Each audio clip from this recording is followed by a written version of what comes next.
நம்ம வந்து பாலக்கீரை எப்படி செய்யறது தான் பார்க்க போகிறோம். அதுக்கான திங்ஸ் ஃபஸ்ட்டு பார்த்துடலாம். காஷ்மீர் சில்லி, வரமிளகா பொடி, காஷ்மீர் சில்லி பவுடர், பாலக்கீரை இந்த மாதிரி அலசிட்டு குட்டி குட்டியாக வெட்டி வச்சுக்கணும். தண்ணி போகிறதுக்கு இந்த மாதிரி வடிகட்டியில் போட்டுட்டு கொஞ்சம் சின்ன வெங்காயம், பூண்டு, 2 மீடியம் சைஸ் தக்காளி, ஒரு ½ லெமன் அளவுக்கு புளி, ஜீரகம், வரமிளகா, அதுக்கப்புறம் உளுந்து எல்லாமே. அவ்வளோதான்.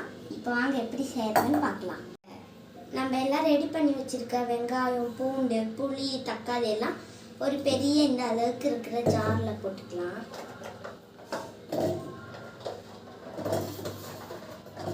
அப்புறம் நம்ம எடுத்து வச்சுருக்க 2 காஷ்மீர் சில்லி பவுடர், வரமிளகா பொடி எல்லாத்தையும் சேர்த்துக்கலாம்.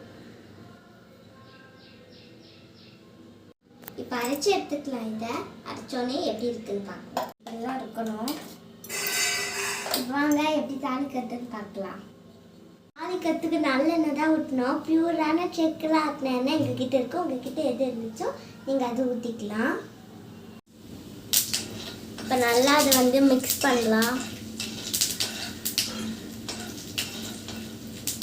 ஊற்றுறேன், அதுக்கப்புறம் நீ ஊற்றிடுறியா? இப்போ வந்து நம்ம அரைச்சி வச்சிருக்க இது வந்து ஊற்றிக்கலாம்.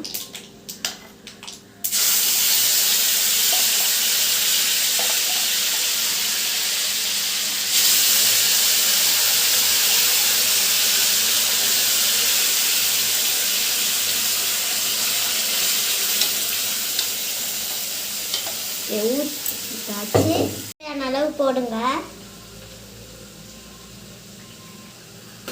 இது வந்து வதங்கட்டும். வதங்கினதுக்கப்புறம் கீரை போடணும்.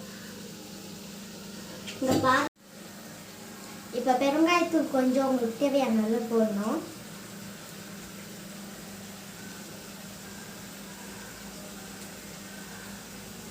போதும். இப்போ மிக்ஸ் பண்ணிக்கலாம்.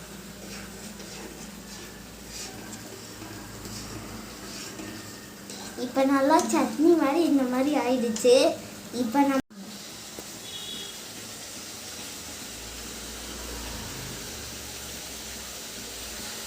நல்லா கிளறியாச்சு.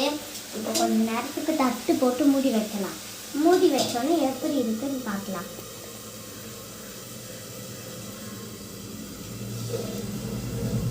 பார்க்கலாம்.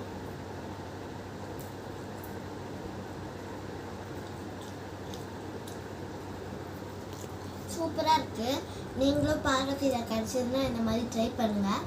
இந்த மாதிரி செஞ்சிங்கன்னா நீங்கள் இதை வந்து ஒரு வாரத்துக்கு ஸ்டோர் கூட பண்ணி வைக்கலாம். பாய் பாய். தேங்க்யூ. சப்ஸ்கிரைப் பண்ணுங்கள், லைக் பண்ணுங்கள், ஷேர் பண்ணுங்கள், கமெண்ட் பண்ணுங்கள்.